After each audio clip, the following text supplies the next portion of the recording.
আলিপুরদুয়ারে কংগ্রেসের প্রার্থী অসন্তোষে তুলকালাম পরিস্থিতি।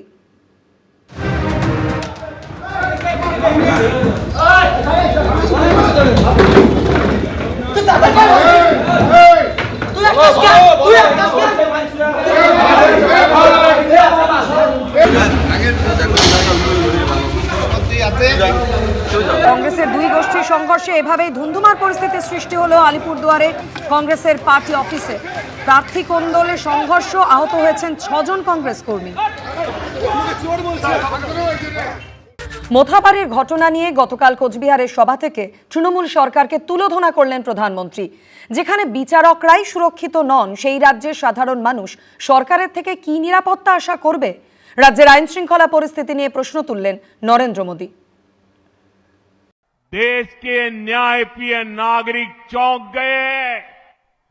कैसे मालदा में न्यायिक अधिकारियों को बंधक बनाकर रखा गया। আর্তচিৎকার করছেন খোদ মহিলা বিচারক। High Court, take care of my children. Take care of my children if something happens to me. যেন এই বুঝি সব শেষ হয়ে গেল। Our pilot is no more there. He has suffered accident due to the hurdles of bamboos and the hurdles and the bricks. We are traveling alone. প্রাণ হাতে করে বললেও কম বলা হবে। গত বুধবার মালদার মোথাবাড়ির এই ঘটনায় হতচকিত গোটা দেশ। বিপদে পড়ে সাধারণ মানুষ যাদের কাছে বিচার প্রার্থী হয়ে যান, সেই বিচারকদেরই পড়তে হয়েছে চরম বিপদের মুখে, তাও আবার আইন শৃঙ্খলাজনিত কারণে। আর এই ঘটনা নিয়ে কোচবিহারের সভা থেকে রাজ্যের তৃণমূল সরকারকে তীব্র আক্রমণ করলেন প্রধানমন্ত্রী। आपने 2-3 दिन पहले ही देखा है, पूरे देश ने देखा है, देश के न्यायप्रिय नागरिक चौंक गए। कैसे मालदा में न्यायिक अधिकारियों को बंधक बनाकर रखा गया। सोचिए, ये कैसी सरकार है, ये कैसी व्यवस्था है जहां जज और संविधान की प्रक्रिया भी सुरक्षित नहीं है, तो बंगाल की आम जनता की सुरक्षा की उम्मीद इन लोगों से कैसे की जाए? মোথাবাড়ির ঘটনা নিন্দা প্রথম করেছেন মমতা বন্দ্যোপাধ্যায়, আমাদের মাননীয় মুখ্যমন্ত্রী।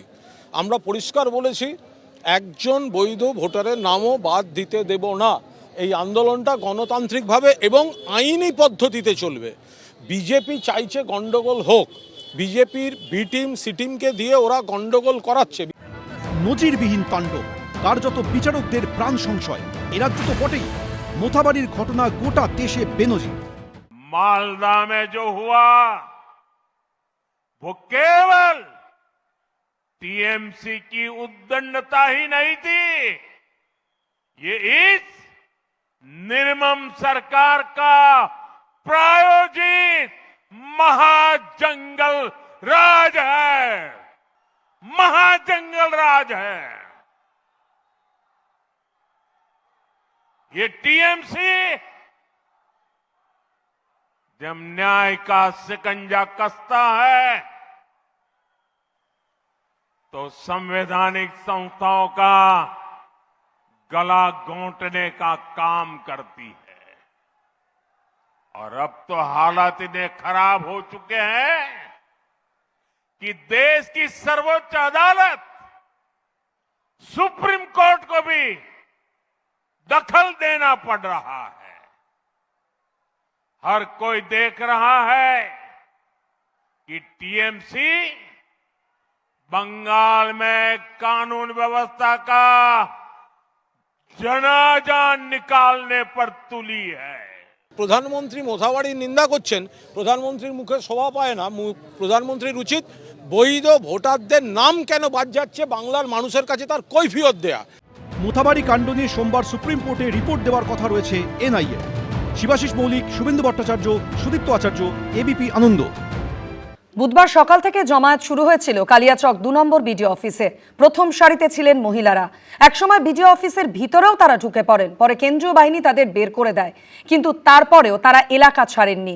শেষে রাতে যখন বিচারকরা পুলিশের ঘেরাটোপে বেরোচ্ছেন, তখনও সেখানে দাঁড়িয়ে প্রচুর বিক্ষোভকারী। সামনে আসা একাধিক ভিডিওয়ে দেখা গেল এমনই ছবি।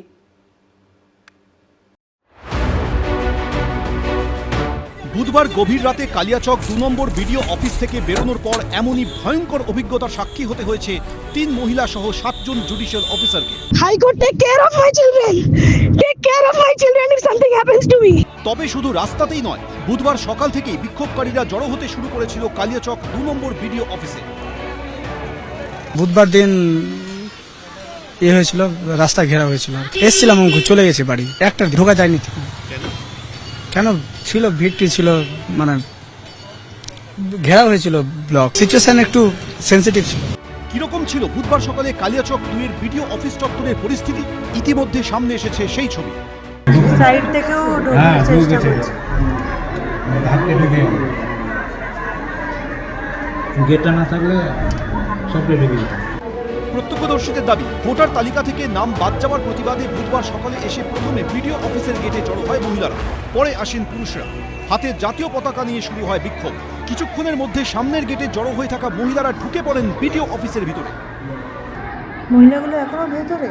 ওরা তো ভেতরে এসে তখন ঢুকেছে ম্যাডাম, তারপর আর বেরাবে কি করে? গেট তো খুলতে পারেনি, গেট খুললে তো মুশকিল আছে। এই যে এবার গেট খুলে বার করে দিবে মনে হচ্ছে।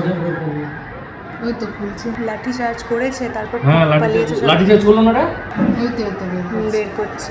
আরে পরিস্থিতি কন্ট্রোলের বাইরে চলে গেছিল।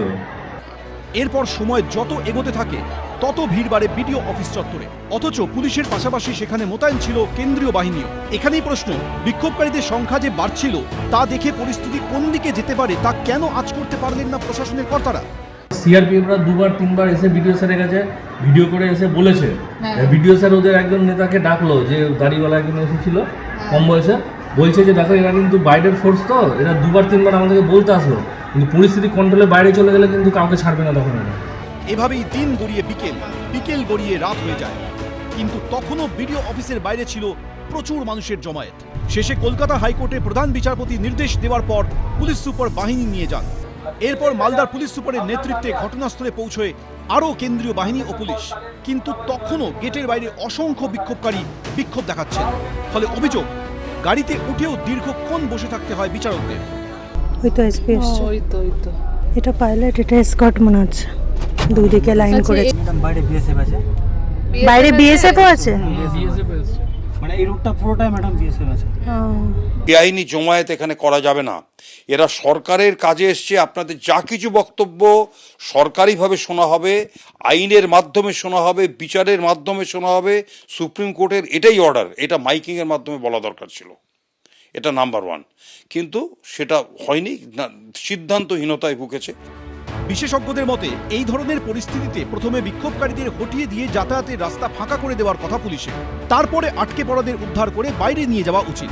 কিন্তু অভিযোগ, বাইরে যখন শয়ে শয়ে বিক্ষোভকারী বিক্ষোভ দেখাচ্ছে, তার মধ্যে দিয়েই কোনো ক্রমে কর্ডন করে বের করা হয় বিচারকদের, যার জেরে যথেষ্ট আতঙ্কিত ছিলেন সকলে। ভয় আর উৎকণ্ঠা ছড়ে পড়েছে সামনে আসা ভিডিওয়ে। ম্যাডাম যদি ঢিল ছড়ে না, তাহলে মাথাটা নামিয়ে নেবেন, এই দিকটা নিচে না, একদম নামিয়ে নেবেন। হ্যাঁ আচ্ছা, ব্যাগটা পেছনে দিয়ে দে, আমার তোর সবই একদম কাজের খুব পাশে থাকার দরকার। না, ব্যাগটা সাইডে রাখতে পারলে গার্ড হবে। আচ্ছা ব্যাগ বিশ্বাস নাই তো ঢিল ছুটতে পারে। ঠিক আছে। কোনো ক্রমে বিডিও অফিস থেকে বেরোনোর পরেও বিচারকদের রেহাই মেলেনি বলে অভিযোগ। কিছুক্ষণের মধ্যেই গাড়ির উপরে হামলা হয়। ছুড়েছে না? লেগেছে? কিছু লেগেছে? না লাগেনি, বডিতে লেগেছে। নিশ্চিত নিরাপত্তার মধ্যে বেষ্টনী দেওয়া দরকার ছিল, সেন্ট্রাল ফোর্স দরকার ছিল, মালদা ডিস্ট্রিক্টের যে কমান্ডো বাহিনী স্যাপ তাদেরকে নিয়ে আসা দরকার ছিল, র্যাব দরকার ছিল, 4-5টা গাড়ির দরকার ছিল। অর্থাৎ আমি যে বিচারকদেরকে ওখান থেকে বার করব, সাইমেন্টেনিয়াস 2টো রুট আমাকে বেছে রাখতে হবে, যেখান থেকে বার করব। বুধবারের ঘটনায় শুরু থেকেই প্রশ্নের মুখে পড়েছে পুলিশের ভূমিকা। এখন এ নিয়ে সোমবার সুপ্রিম কোর্টে এনআইএ কি রিপোর্ট জমা দেয়, নজর এখন সেদিকেই। ময়ূর ঠাকুর চক্রবর্তী, সৌমিত্র রায়, এবিপি আনন্দ। এবিপি আনন্দ, এগিয়ে থাকে, এগিয়ে রাখে।